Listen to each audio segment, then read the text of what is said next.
गंगा नहाने से क्या होगा? क्या पाप धुल जाएंगे?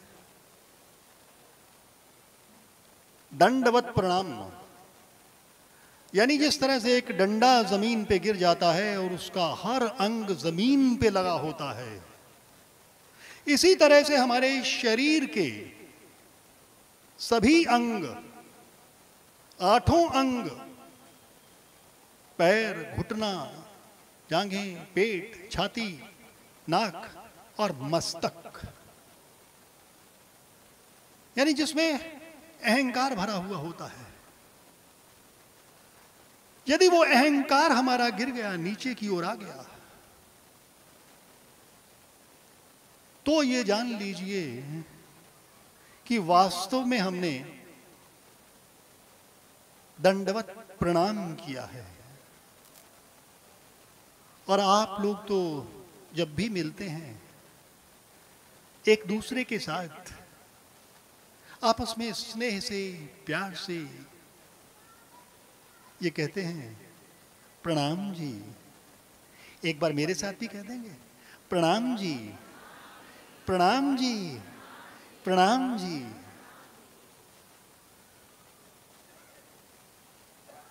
मन चंगा कठौती में गंगा। श्री गुरु नानक देव जी भी ये कहते हैं, मूत पलीती कपड़ होए दे साबण लिया वो तो है, पर यह मत पापा के संग ओ तो पे नावे के रंग। कपड़े गंदे हो जाएं, धूल मिट्टी से सन जाएं, शरीर पे धूल मिट्टी लग जाए, तो उसको धोने के लिए हम साबुन का या पानी का प्रयोग करते हैं। गंगा जी में भी नहा सकते हैं, यमुना जी में भी नहा सकते हैं, नर्मदा जी में भी नहा सकते हैं, कहीं भी नहा सकते हैं। उससे उतरेगी तो केवल शरीर की मैल या कपड़ों की मैल उतरेगी, लेकिन मन की मैल कैसे उतरे? मन की मैल कैसे उतरे? ओ तो पै नावे के रंग। पुन्नी पापी आखड़ ना है करके करना खुला जाए। और मानव क्या है? दो चीजों के बीच में डोलता रहता है, डोलता रहता है, डोलता रहता है। दिवस रात दुई दाई दया खेले सगल जगत, चंगियां बुरियाइयां वाचे धर्म हदूर, कर्मी आपो आपनी के नेड़े के दूर। दिन और रात कौन से हैं जिसमें आदमी डोलता रहता है? सुख और दुख के बीच में, मान अपमान के बीच में, यश अपयश के बीच में, लाभ हानि के बीच में डोलता रहता है। इससे पार कैसे पाया जाए? इसे पार पाने का तरीका सिखाता कौन है? वो सिखाते हैं संत। कैसे संत? अब जिनके पास कुछ होगा वही तो वो सिखाएंगे। अब जो संत ही अंदर से खोखला है वो क्या सिखाएगा? गुरु, गु मैंने अंधकार, रू मैंने रोशनी।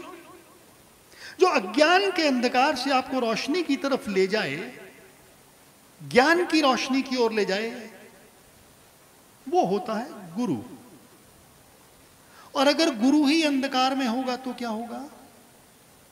बाकियों को भी अंधकार में ले जाएगा। तो गुरु के कुछ गुण होने चाहिए, लक्षण होने चाहिए। सबसे पहला गुण गुरु के अंदर यह होना चाहिए कि वो अहंकार से मुक्त होना चाहिए। मैं से मुक्त। एक फकीर हुए हैं बहलोल, वो कहते हैं असा देखी काती अत घनी जो इक के दो करे। यानी हमने एक ऐसी तलवार देखी जो एक के दो कर देती है। आप कोई भी तलवार उठा के देखो, कोई भी चाकू उठा के देखो, काटो किसी चीज को, दो टुकड़ों में कर देगी। होता है ऐसा? सब्जी काटते हैं, टुकड़े टुकड़े टुकड़े हो जाते हैं। असा देखी काती अत घनी जो इक के दो करे। फिर कहते हैं बहलोल काती प्रेम की, बहलोल काती प्रेम की जो दो के एक करे। यानी प्रेम की तलवार ऐसी है, चला के देखो, दो दिलों को जोड़ दे, दो नफरत भरे दिलों को जोड़ दे, प्यार की तलवार। लेकिन प्यार करेंगे कैसे? संत कैसे सिखाते हैं प्यार करना? वो कहते हैं प्यार करना है तो सबसे करो समदृष्टि समभाव, सभी के साथ एक जैसी दृष्टि, एक जैसी दृष्टि, समभाव।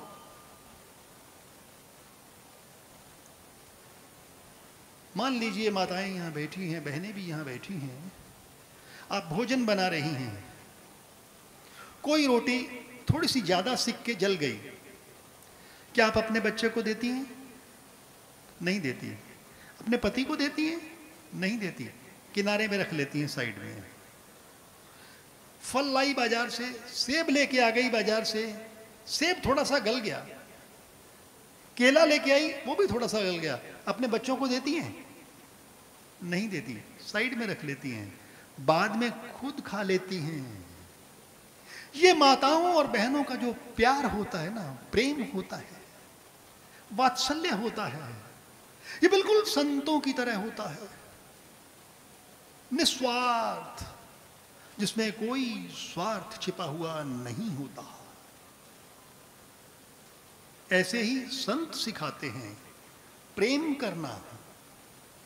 वो स्वयं प्रेम करते हैं पहले, तब दूसरे को कहते हैं प्रेम करो। हमने पहले भी एक बार उदाहरण दिया था, आज फिर देते हैं। मान लीजिए किसी ओलंपिक में गए, एक तैराकी में कोई गोल्ड मेडल जीत के आ गया, उसने एक किताब लिखी, तैराकी कैसे सीखें, तैराकी कैसे सीखें। और एक व्यक्ति ऐसा है जिसने वो 100 बार किताब पढ़ ली, क्या उसे तैरना आ जाएगा? आ जाएगा? तैरना सीखना है तो पानी में उतरना ही पड़ेगा। और प्रेम करना है तो प्रेम में उतरना पड़ेगा। रोम रोम में प्रेम को उतारना पड़ेगा, तब बात बनती है। निस्वार्थ प्रेम उसी को तो कहते हैं। माताएं और बहनें निस्वार्थ प्रेम करती हैं, अपने बच्चों से, पति से। लड़ती झगड़ती भी हैं तो उसके पीछे भी उनका प्रेम छुपा होता है। जिस तरह से आप सभी माँ बाप ये चाहते हैं कि आपका बच्चा जो आप नहीं जीवन में कर पाए उससे आगे चला जाए और ऊंचे से ऊंचा श्रेष्ठ स्थान प्राप्त करे, आपसे आगे बढ़ जाए। दूसरा होता है गुरु। गुरु भी यही चाहता है कि मेरा शिष्य मुझसे आगे बढ़ जाए, आगे बढ़ जाए।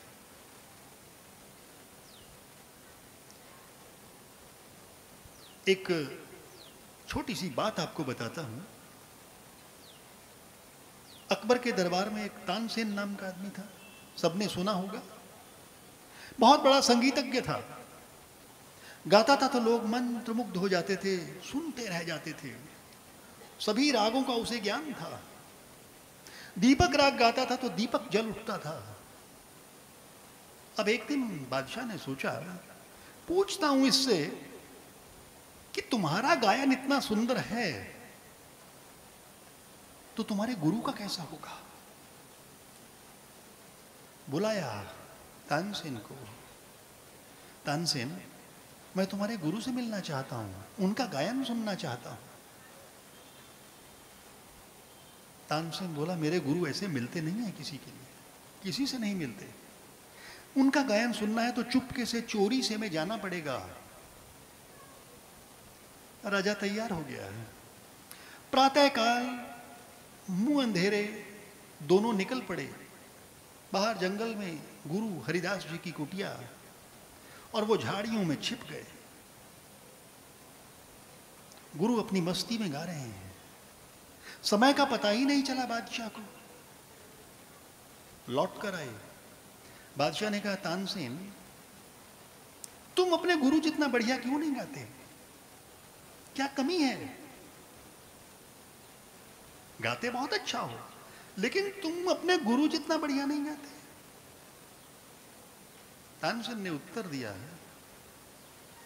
बादशाह मैं आपके लिए गाता हूं, आपकी नौकरी करता हूं।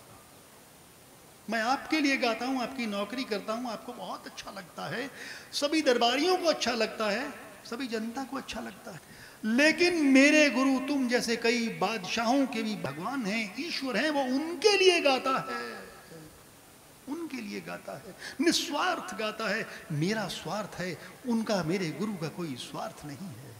ऐसा ही प्रेम में भी होता है। प्रेम की चरम सीमा एक है, आनंद की चरम सीमा भी एक ही है। और जब आदमी आनंद में डूब जाता है, प्रेम के आनंद में डूब जाता है, तो उसे आसपास फिर कुछ दिखाई नहीं देता, सब प्रेममयी हो जाता है, सभी ईश्वरीय संसार की सारी वस्तुएं भूलकर ईश्वर की प्रकृति नजर आती है, ईश्वर ही ईश्वर नजर आता है, परमात्मा ही परमात्मा नजर आता है। हमारे बीच में परम पूजनीय, परम आदरणीय स्वामी राजन जी भी हैं। मैं पहली बार इनसे मिला जाकर, मुझे लगा कि बड़ी उच्च कोटि के स्वामी हैं, तो सिंहासन पे बैठे होंगे, लोग छत्र लेके दो खड़े होंगे, चमर झुला रहे होंगे, ऊंचा आसन होगा, सिंह की मूर्ति बनी होगी दोनों डंडों पे जहां हाथ रखते हैं, गले में मालाएं होंगी, कालीन बिछा हुआ होगा। पहुंचे आदरणीय राजेंद्र चौहान जी और घनश्याम चौहान जी हमें ले गए। वहां लिखा था स्वामी जी का कमरा, कमरे में ले गए। स्वामी जी जमीन पे बैठे, हमें कहने लगे नहीं आप सोफे पे बैठिए। नहीं, जब स्वामी जी जमीन पे बैठे हैं तो हम भी, जो हमारा सारा भ्रम था वो दूर हो गया। लगा कि इस व्यक्ति में कोई अहंकार नहीं है, ये वास्तविक संत है, वास्तविक संत है। हम कई संतों से मिलते हैं जिनमें महंत भी होते हैं, श्री महंत भी होते हैं, मंडलेश्वर भी होते हैं, महामंडलेश्वर भी होते हैं, आचार्य महामंडलेश्वर भी होते हैं, जगत गुरु भी होते हैं। उनसे मिलते हैं जाकर, पीछे उनके अहंकार खड़ा रहता है। मेरे शिष्य लाखों के संख्या में मेरे शिष्य हैं। जिस शिष्य ने 1 लाख रुपया दिया, वो पीछे से इसको आगे बुला लो, ये मेरा प्रिय शिष्य है। जिसने 10 लाख दिया वो और भी प्रिय हो गया, जिसने 1 करोड़ दिया वो और भी प्रिय हो गया, जिसने चांदी का मुकुट, सोने का मुकुट पहना दिया वो और भी प्रिय शिष्य हो गया। लेकिन यहाँ तो स्वामी जी से मिलने के बाद पाया कि यहाँ सोने चांदी कुछ काम नहीं करते हैं। एक और बात आपको बताता हूँ, आपने महात्मा बुद्ध का नाम सुना होगा। पहले राजा थे, नाम उनका सिद्धार्थ था, पिता शुद्धोधन बहुत बड़े राजा थे। हर तरह की उनके पास सुख सुविधा के साधन थे, नौकर, हाथी, घोड़े, रथ, सोने के महल, सोने चांदी के बर्तन, हीरों जड़ा, पूरा का पूरा महल। उन्हें लगा कि सोने चांदी से भी कीमती कोई चीज है, और भी कोई चीज है, उसे प्राप्त करना है। अब मान लीजिए कि किसी के पास, मैंने पहले भी उदाहरण दी थी, फिर देता हूं, मान लीजिए किसी के पास 100-100 रुपए की एक नोट है, वो थोड़ा सा आगे चला जाए, वहां 500-500 के नोट उसको कहें कि जितने चाहिए उठा ले, 100-100 के नोट सारे निकाल के जेब में से या थैले में से रख देगा, भर लेगा 500-500 के नोट। आगे चला जाए, चांदी पड़ी, ले ले जितनी चांदी लेनी है, 500-500 के नोट भी परे कर देगा, चांदी उठा लेगा। आगे जाए, उसको कहा जाए सोना जितना चाहता है उठा ले, चांदी छूट जाएगी, सोने को उठा लेगा। आगे हीरे जवाहरात मिल जाएं तो सोना चांदी सोना सब छूट जाएगा, हीरे उठा लेगा, जवाहरात उठा लेगा। और अगर किसी को हीरे जवाहरात से भी ज्यादा कीमती चीज मिल जाए तो वो क्या है कीमती चीज? मन की शांति, आनंद की अनुभूति। वो आनंद की अनुभूति स्वामी जी के भीतर हमने देखी। हमें लगा कि आज दो संतों का मिलन हुआ है, प्रेम भरा मिलन हुआ है, एक जैसे दो व्यक्तित्व मिले हैं। हम भी इन्हीं जैसे हो गए, इन्हीं के साथ हो गए। आपसे भी मिलके ऐसा लगता है, जब आप प्रणाम करते हैं एक दूसरे के साथ, प्रेम की भावना के साथ, प्यार के साथ, स्नेह के साथ, यूं लगता है कि जैसे कुछ अंदर ही अंदर आनंद की अनुभूतियां हो रही हैं, प्रेम की अनुभूतियां हो रही हैं। बहुत बड़ी बात है ये। आप लोगों को देखकर यूं लगता है कि आप इन वस्त्रों में संत हैं। भले ही हम भगवा वस्त्र पहने हुए हैं, लोग हमें संत मानते हैं, लेकिन भगवा वस्त्र का ही ये कह सकता हूं कि जो छूते हैं, हमारे चरण छू लेते हैं, तो किसके चरण छूते हैं? मेरे नहीं, भगवा वस्त्र के छूते हैं। वो ये सोचते हैं कि ये भगवान का प्रतिनिधि है, ईश्वर का प्रतिनिधि है, मेरी इच्छाएं पूरी हो जाएंगी, मेरे दुख कट जाएंगे। तो वो छूते किसको हैं?